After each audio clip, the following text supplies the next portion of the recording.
Assalamualaikum warahmatullahi wabarakatuh. Perkenalkan, nama saya Kautsar. Nama saya Zahri Syah. Dan hari ini kita menceritakan tentang kisah dakwah Nabi Muhammad SAW.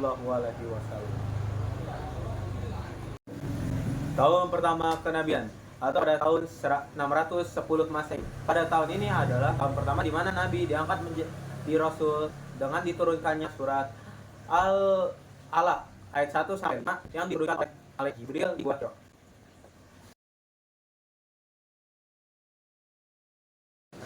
Terus pada tahun ke-1 sampai tahun ketiga, yaitu sekitar 610 Masehi sampai 613 Masehi itu Nabi Muhammad melakukan dakwah secara sembunyi-sembunyi.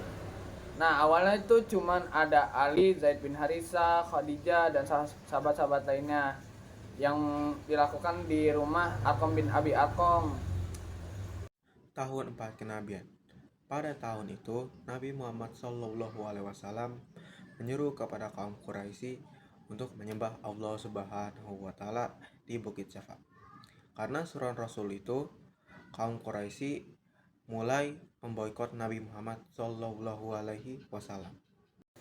Pada tahun 5 kenabian atau 619 Masehi, kaum muslimin mendapatkan cemoohan, cacian, dan siksaan dari kaum kafir Quraisy. Maka itu, kaum muslimin hijrah ke Habasyah untuk mendapatkan perlindungan.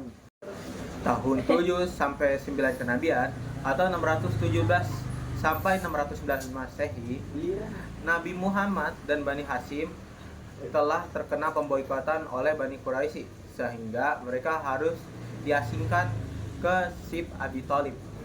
Tapi karena pemboikotan yang dilakukan oleh kaum Quraisy ini, Nabi Muhammad dan Bani Hashim mengalami kelaparan dalam waktu itu. Pada tahun ke-10 kenabian atau sekitar 620 Masehi, Nabi Muhammad SAW menerima kabar duka karena istrinya Khadijah dan pamannya Abu Thalib meninggal dunia. Serta Nabi Muhammad hijrah ke Taif, tetapi dakwahnya ditolak oleh masyarakat Taif. Pada tahun yang sama, Nabi Muhammad itu dihibur oleh Allah Subhanahu wa Ta'ala dengan cara diberikan Isra Miraj. Nah, Isra Mirajnya ini tuh dari Masjidil Haram ke Masjidil Aqsa, dari Masjidil Aqsa ke langit ke-7. Nah, di langit ke-7 itu Nabi Muhammad diperintahkan Allah untuk melaksanakan sholat.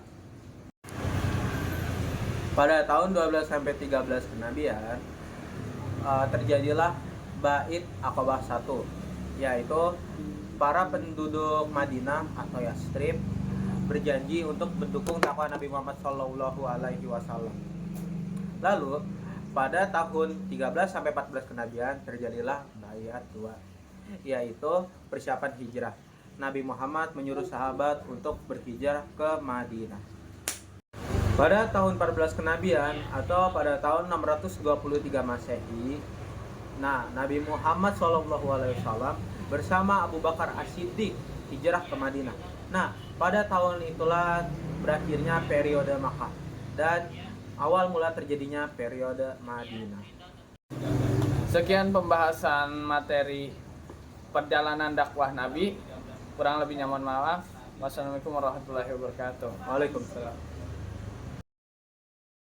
Dakwah Nabi Muhammad Sallallahu Alaihi Wasallam. Nabi Muhammad Sallallahu Alaihi Wasallam lahir di Mekah, kota penuh kemuliaan tapi juga dipenuhi penyembahan berhala. Saat diangkat menjadi rasul, beliau mulai menyampaikan Islam secara sembunyi-sembunyi, lalu terang-terangan. Namun, dakwahnya mendapat perlawanan keras dari kaum Quraisy. Selama 13 tahun di Mekah, beliau dan para pengikutnya mengalami siksaan, pemboikotan, bahkan ancaman pembunuhan. Hingga akhirnya, atas izin Allah, beliau hijrah ke Madinah yang dulunya bernama Yatsrib. Di Madinah, Nabi disambut dengan hangat. Beliau membangun masyarakat Islam yang damai, menyatukan suku-suku yang bertikai, dan menjadikan Madinah sebagai pusat peradaban Islam. Hijrah ini bukan sekadar perpindahan tempat, tapi awal dari kemenangan dakwah Islam yang terus menyebar ke seluruh dunia.